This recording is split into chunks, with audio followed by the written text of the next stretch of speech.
Welcome back to Old School Sports and our OOTP 23 playthrough of the Kansas City Royals. We are midway through the 2026 season. The good news is that the Royals are playing very well, a 51-32 record. We are up by 7 games in the American League Central, best record in the AL. The bad news is that we have just lost our ace pitcher, Zack Wheeler, to a career-ending injury. We had signed him to a 1-year deal, and his career is over with a torn UCL. Pitched 17 games for us and pitched well in those 17 games, going 6-2 with a 3.15 ERA, 135 ERA plus, 85 FIP minus, and a 1.7 WAR. But we ended up spending nearly $1 million a start for him this season. So obviously not an optimal situation for a team like ours that is focused on not just hopefully making the playoffs, but hopefully making a run to try to win it all this season.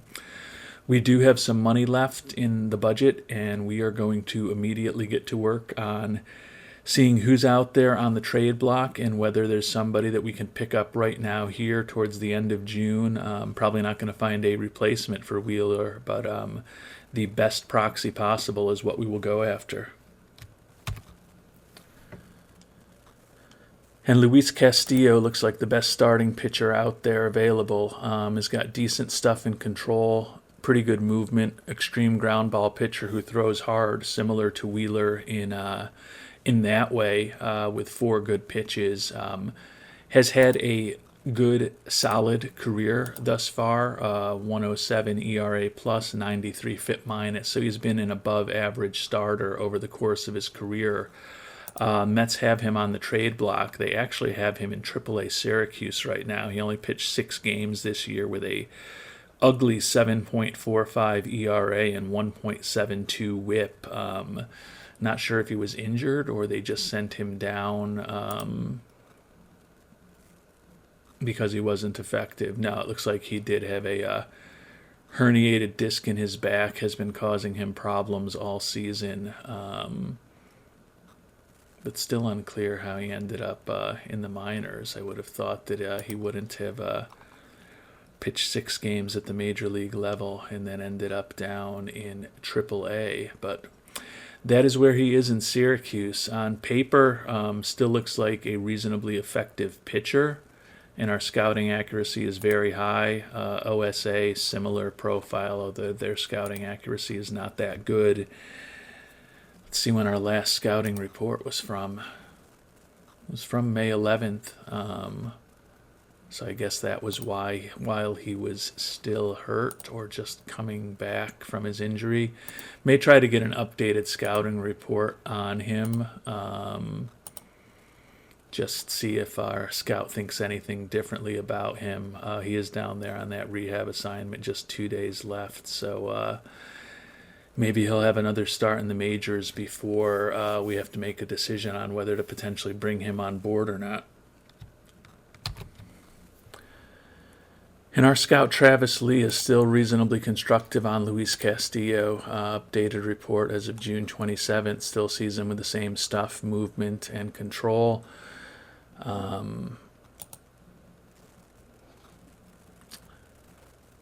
We'll see how he does in his next start, and then maybe we will make an offer for him. And Castillo pitched pretty well. 7 2/3 innings, 3 hits, 1 earned run, 1 walk, 5 strikeouts, 101 pitches.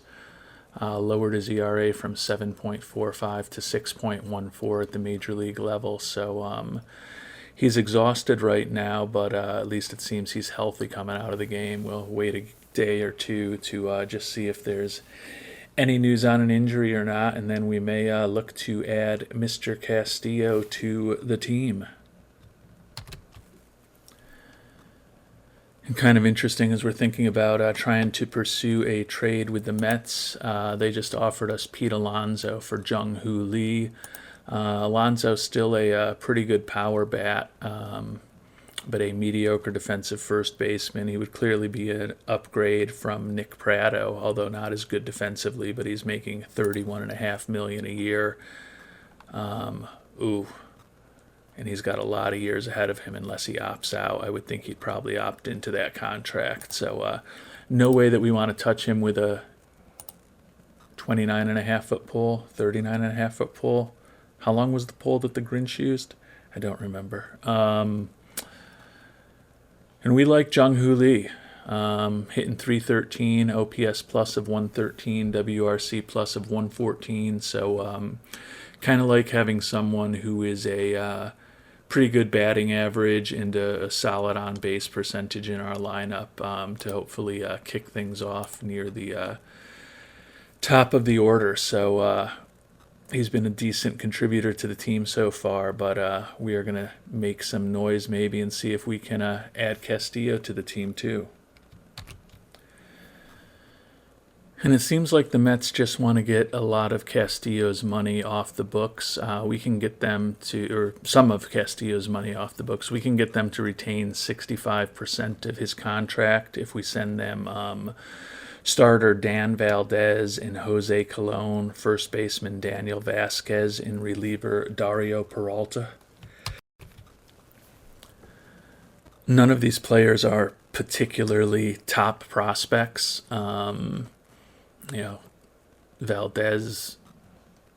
Vasquez is, 1.5 star potential. Jose Colon, 2-star potential, but he's coming off of a torn labrum. And then Dario Peralta, also 2-star potential. So just a few lottery tickets potentially.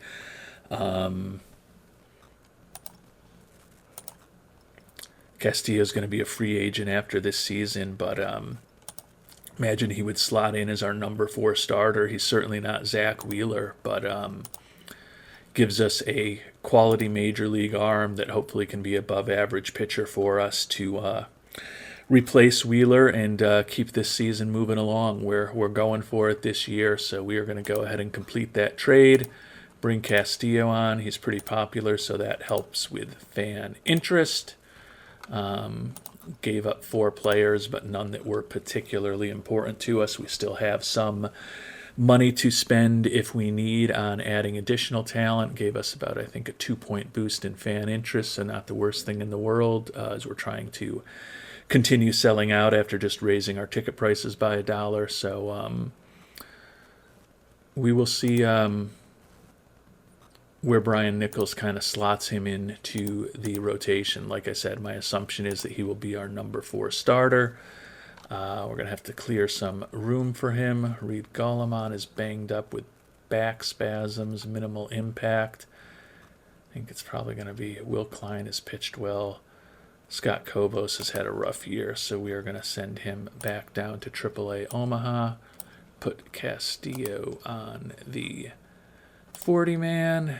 Put Castillo onto the 26-man, and then talk to Mr. Nichols. And he actually has Castillo slotted in as our number 2 starter behind Trevor Rogers, but ahead of Spencer Bauer and Caleb Lagerwell. So happy to have him on the team. He has normal injury proneness, even though he's been banged up this season. So as I said, he's not a replacement for Zack Wheeler, but still gives us 4 pretty good frontline starters that can hopefully be healthy as we get to the playoffs and, have a healthy next 3+ months of the season to make sure that we do get there. And this month of July is going to be important for us, particularly with the trade for Lagerwell. We have definitely weakened our farm system. We rank middle of the pack still, 15th out of 30 overall, only 3 top 100 prospects at this point. So the hope is that we'll be able to find someone in international free agency, because when we do get to the rookie draft, we're going to be picking 29th, which is by far the latest we've ever picked in the first-year amateur draft since we took over as the general manager of the Royals. So want to add some talent over the next few weeks between international amateur free agents as well as the domestic amateur draft. but probably have the best opportunity to do it right here if we can find someone worth a $5 million offer. And it's kind of an interesting class of amateur free agents. Hector Gonzalez, a starting pitcher, highlights the class. Only really has 2 pitches, though, and not a great personality with that low work ethic. Not sure that he's the way to go. Jose Rivera, shortstop, looks like he could be solid defensively with a solid bat. Once again, not the greatest personality in the world with a poor work ethic, but those are the only 2 4-star potential prospects according to our scout, and there's only 1 3.5-star prospect and only 1 3-star prospect. Shortstop Tony Fonseca. He's durable. He's actually kind of interesting. Potentially decent contact and gap power and potentially a real nice glove. He's also durable. And then catcher Adam Fuchs from Australia also happens to be durable. Looks like a major league average-ish type bat in a best case scenario. Really good personality with good work ethic and intelligence. And looks like he could be a respectable defensive catcher. So I think that it's going to be either Fuchs or Fonseca that we decide to make an offer to. Really kind of intrigued by Fonseca's glove. Question is how good a hitter he can become. They're both close to 17 years old.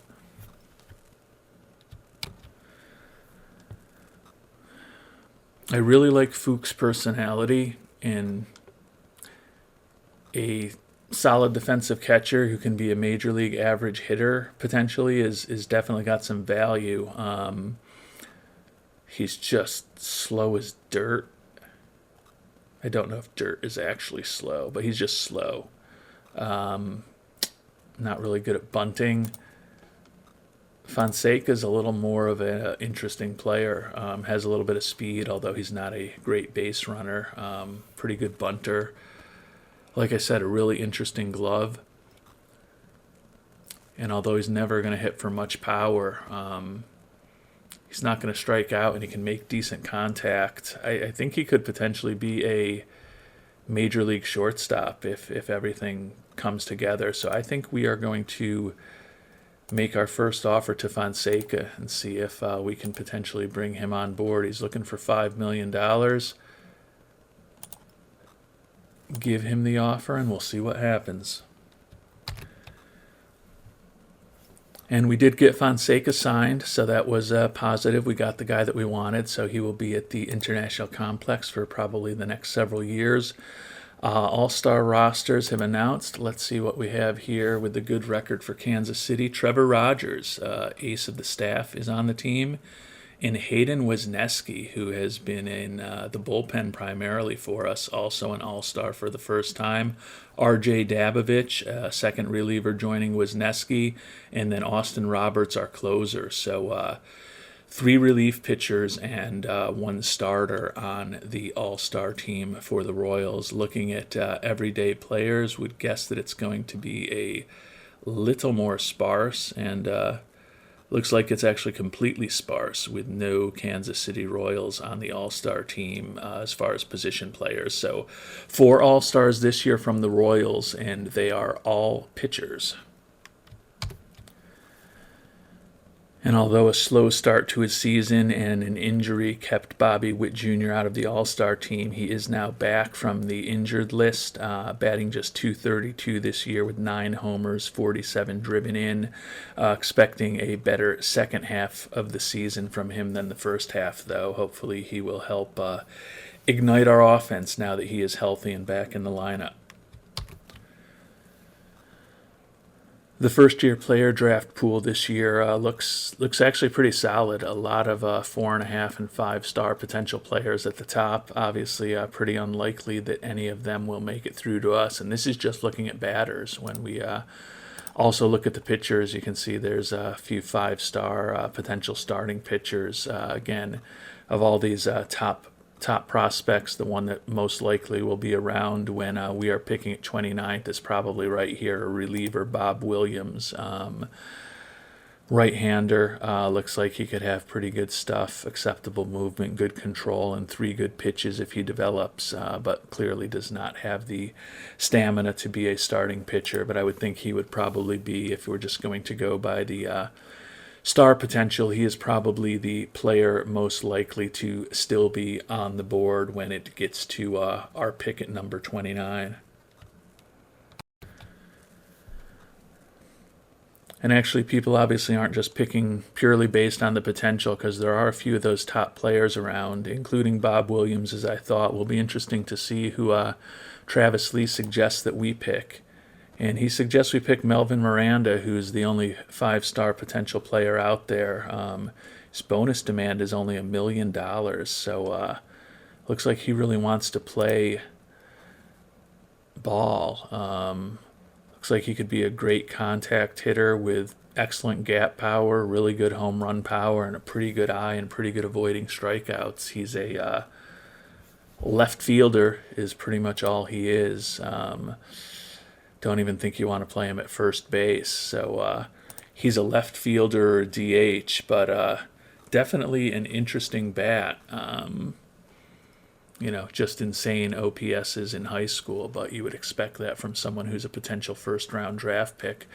We'll take a look at a few of the other big prospects and then hopefully make a decision on who the first-round draft choice of the Kansas City Royals in 2026 will be.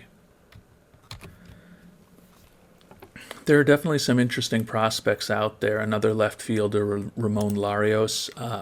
Don't think he's as good as Miranda. Definitely not going to go with him over Miranda. Jose Amelia is a interesting starting pitching prospect. Looks like he could definitely be a solid, number 2 or number 3 kind of starter in the majors if he develops.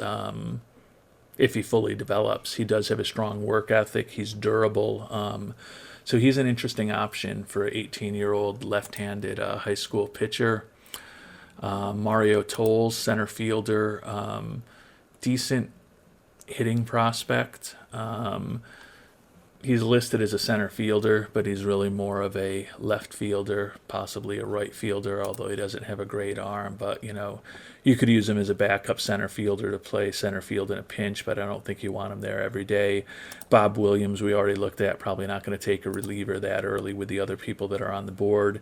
And then Ishmael Zavala, another center fielder. He's a little bit more of an interesting of a prospect. Has a long way to go to really develop, but a hitting profile that would be interesting and enough range that he could play a competent center field. He's never going to be a star out there, but a interesting prospect. The batting potential of Miranda is certainly the most interesting to me. I just don't love that he's doesn't have a defensive position, which starts pushing me a little towards an Ishmael Zavala, who not quite the same batting profile, but still could be good and a little better, more versatile defensively. Or Jose Amelia, the starting pitcher.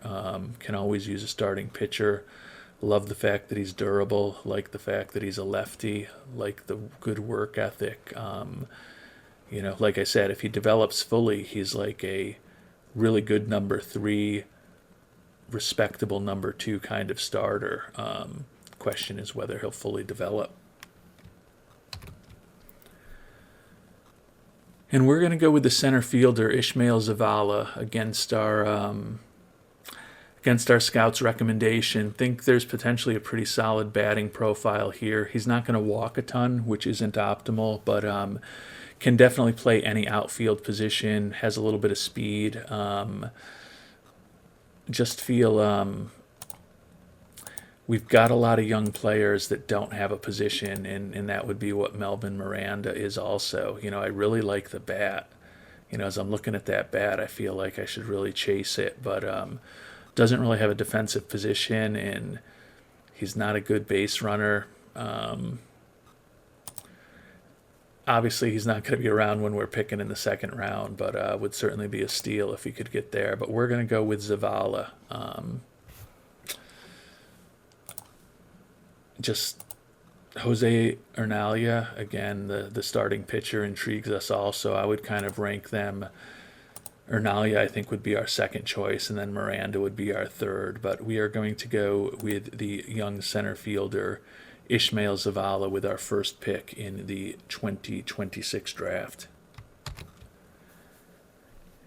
And the dream scenario kind of came true. We've made it to the second round, and Melvin Miranda is still out there. I don't really understand it. As I said, he doesn't really have a position, but his position is designated hitter with that bat. He's not looking for a lot of money. The OSA also ranks him well. I struggle a little bit with why he is still around, but I'm not going to kick a gift horse in the mouth. We are going to meet his demand and draft Melvin Miranda here in the second round.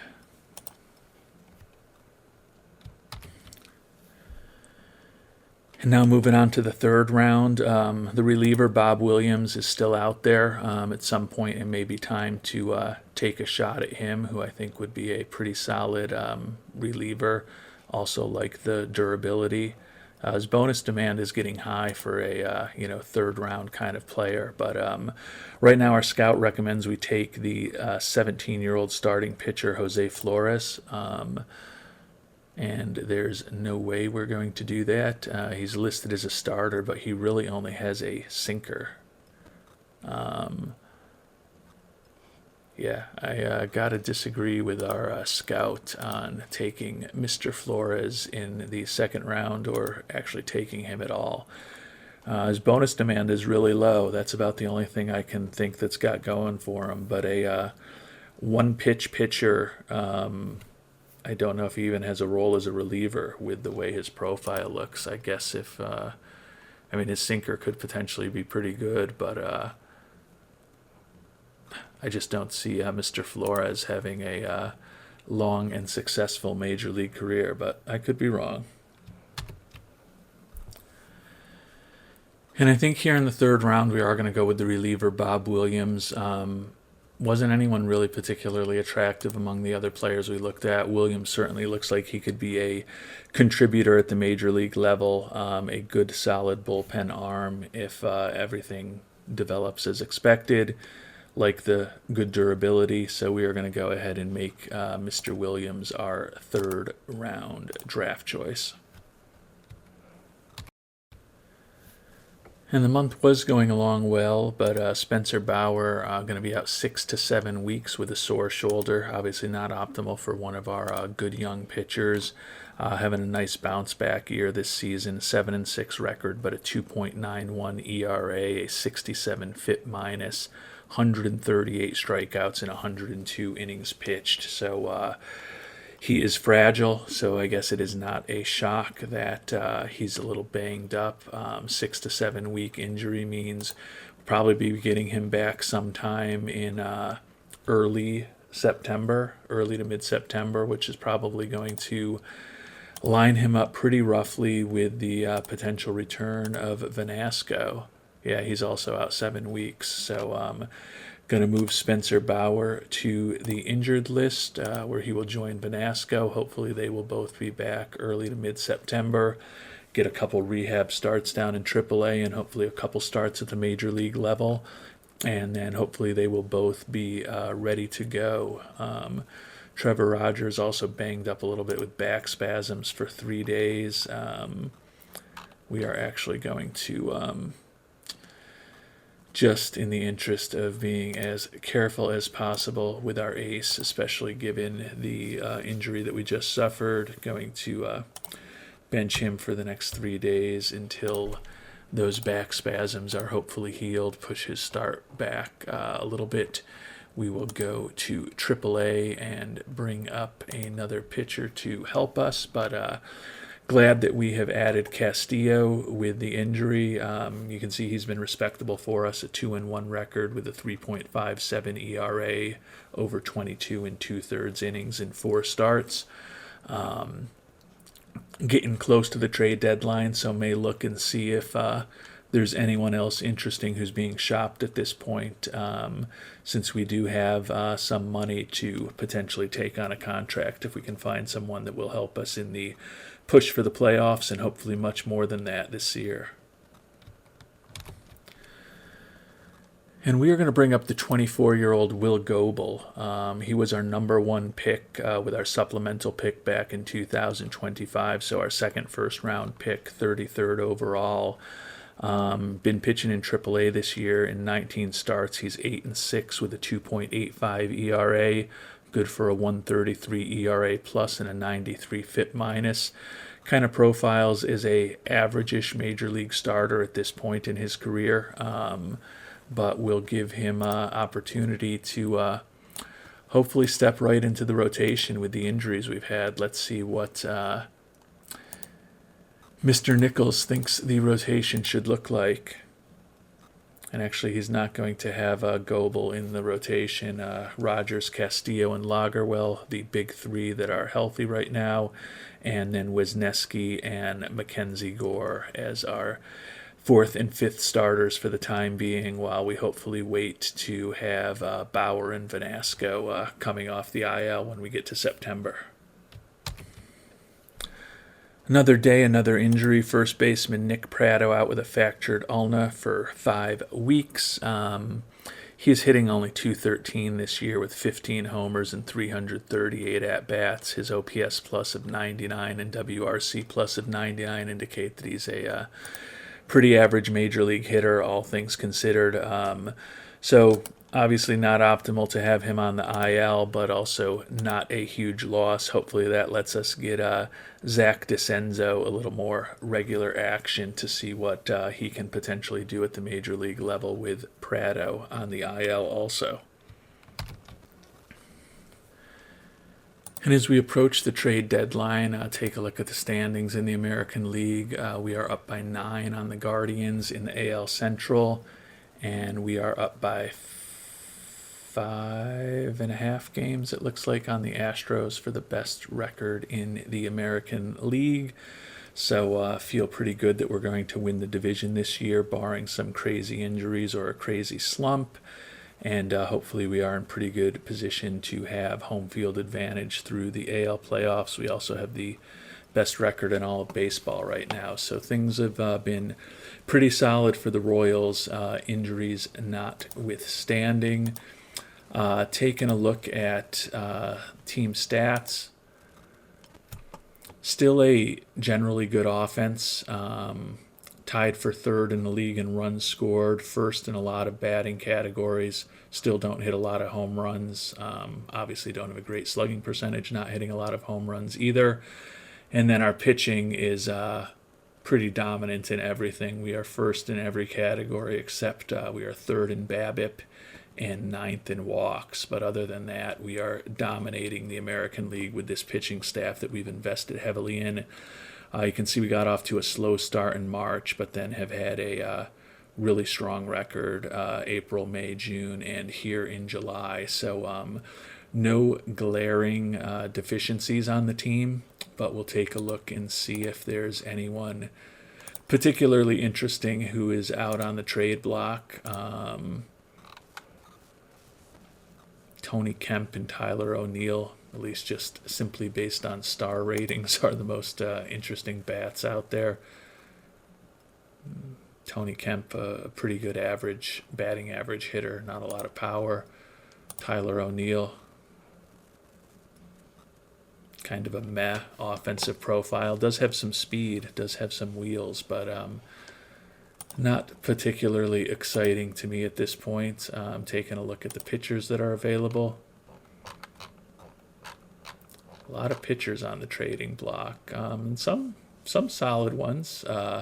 Definitely names we know: Sandy Alcantara, Nick Anderson, Zach Eflin, Jack Flaherty, Nate Pearson, and Lucas Sims, highlighting the class of pitchers available.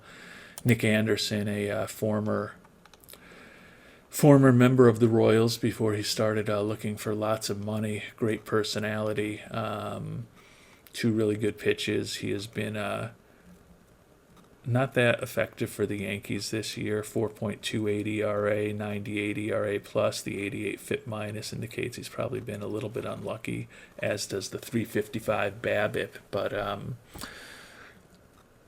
if they were going to give him away for free, we might take him on, but not that exciting. Starter, Jack Flaherty. A solid profile. I feel like we've got the 3 solid starters right now with the guys that are healthy, and then with Vanasco and Bauer potentially returning. I always say you can never have enough starting pitching, but I don't know that we need to go chasing somebody else. Flaherty's certainly a interesting profile, but making $17.6 million each of the next couple seasons over the course of his career.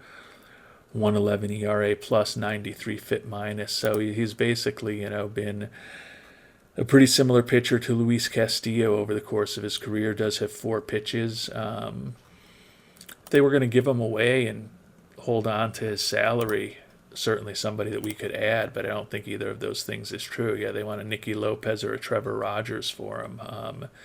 Neither of those things is going to happen. Lopez hitting close to 300 this year with a WAR of 2.9. Still has a good glove, has stolen 12 bases for us, so definitely don't feel any need to go chasing after Jack Flaherty. We've got money available, but there's not really anyone too exciting available on the trade block from what I can tell. And Bauer and Vanasco are both going to be back in early to mid-September. Nick Pratto should be back right at the beginning of September. But the way we are hitting and pitching right now, I just don't feel like we need to go chasing another deal. I think the addition of Castillo was our big move in trade during the season. We just happened to do it a month earlier. He's pitched another game for us. You can see he has a 3.58 ERA with 25 strikeouts over 27 2/3 innings. So he has definitely been respectable for us and help hopefully stabilize the rotation with the recent addition of Bauer to join Vanasco on the injured list. And as we close in on the trade deadline, Sal Frelick, outfielder, going to be out for about 2 weeks with a stiff back. Not necessarily out, but he's day-to-day. Frelick was a player we were really excited to get in the trade for Juan Yapes. Hasn't necessarily really found his own with us, hitting .272 with 9 homers, 50 driven in, and 327 at-bats. Good for a 110 OPS plus, a 109 WRC plus. He also has stolen 25 bases. So, I mentioned at the beginning of the season that we were going to let the people with a little more speed be a little more aggressive on the base paths this year in an effort to generate some offense, and he is certainly one of the players who has fit the bill on that front. But just in the interest of being careful, we are going to go and send him to the 10-day IL. Hopefully that will allow him to recover pretty quickly. We will bring up from AAA, Tyler Gentry again, give him an opportunity to get a few more major league at-bats. He has hit incredibly in the brief stays that he has had with the major league team. You can see last year he went 6 for 12, and this year he was 5 for 9 in 3 games when he was up. So his career batting average is over 500 at the major league level. Obviously expect him to cool off going forward, but he certainly, with the performance that he has had in the limited time he's been up in the majors, has earned this trip to hopefully get a few more at-bats while we are waiting for the return from the injured list of Sal Frelick. And we're now at July 31st, the trade deadline. We're checking in with the Yankees just on Nick Anderson. If they're willing to just give him away, I think he could be a pretty good addition to our bullpen. I think he would probably pitch better than he has with the Yankees. And they basically will take just about anything for him. I think our big question is how much of his salary can we get them to eat, because he does have $8.9 million, which is clearly a lot for a reliever, and he does have a vesting option if he pitches 50 innings. He's already at 35 and a third, so it's very possible that that vesting option will kick in. If we can get the Yankees to, let's just ask what they would want to retain all of his salary. They want a little bit more. They're not just going to take complete garbage to retain all of his salary, but if we can add him for, a middling prospect and really have no money on the books, I think it can't hurt us too much to add him into the bullpen, give us a little more flexibility and another proven major league arm as we try to make a run at things this October. And we are going to go ahead and complete the deal. Had to give them left fielder Eric Pena, who, profiles as an average-ish at best major league hitter, can play any position in the outfield. He's 23 years old. He's having a solid year in Double-A with 21 dingers and a 321 average in 358 at-bats. So he's certainly not a useless player, but they will give us a little bit of cash, pay all of Nick Anderson's contract, and they're also throwing in a 16-year-old reliever, Ricky Cantorin. Don't really know why the Yankees moved him from their international complex to their rookie level team at the age of 16, but he is there nonetheless, and he will soon be a Kansas City Royal.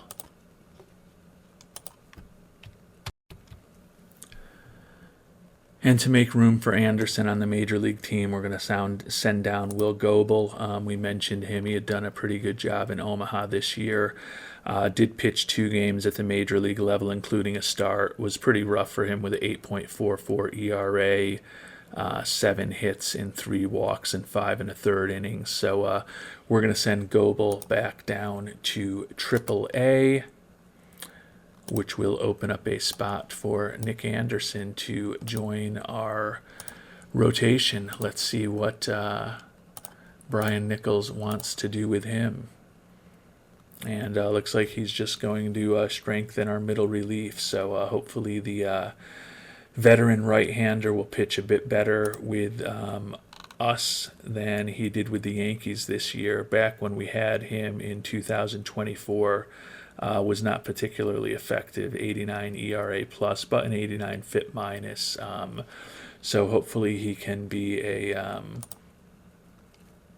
better pitcher for us than he was for the Yankees at the age of 35 this year. His first year with us, he definitely did better. We picked him up midway through the season, and he had 32 strikeouts in 23 innings pitched, 1.57 ERA before we dealt him away at the trade deadline the next year. So Nick Anderson has been off and on the Royals the past few seasons.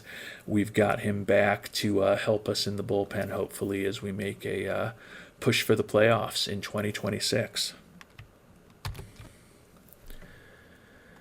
And the Royals have made it to the month of August. We are up by 10.5 games in the AL Central, 71-44 record, 617 winning percentage.